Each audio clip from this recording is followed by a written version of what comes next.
Hi, I'm Carl from Apt, and in this video we're going to go over the differences between the Q80 and Q90T series TVs from Samsung. These two have a lot in common, and if you want to learn more about them individually, I'll have links to our overview videos for both of them down in the description below.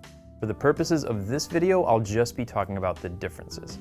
Design-wise, from the front, they have the same bezel, but if you look at them from the side, you'll notice that the 90 is perfectly flat on the back, while the 80 has a bit of a curve to it, making it just slightly deeper if you're mounting it on the wall.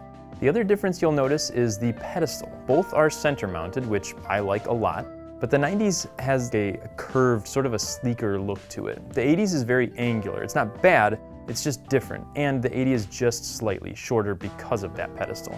Next up are the sound systems. They both get 60 watts of power, but the 80 has a 2.2.2 channel system and the 90 is a 4.2.2. The 90 definitely has a more rounded out sound, but it's not a night and day difference. Bass is very similar between the two, but the 90 gives you a little more detail in the highs.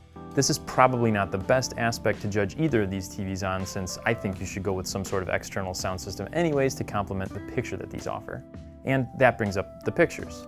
It's hard to be disappointed with either. They're both QLED, obviously, and offer really rich, deep colors. Looking at these side by side, and it may not show up through YouTube very well, but the 80 has a slightly cooler picture. The greens and blues pop a little more on the 80, while the red seems to be a little more intense on the 90. And while these are both full array 120 Hz panels, the 90 has more dimming zones than the 80. Samsung doesn't give us the exact numbers, unfortunately, but the 90 does do a better job of displaying HDR content. I'd guess most people aren't going to be able to notice the difference unless you had them sitting right next to each other, which in your home will most likely never happen. So the big differences are a better sound system and better local dimming through both the backlighting and software, which is also going to improve your HDR content.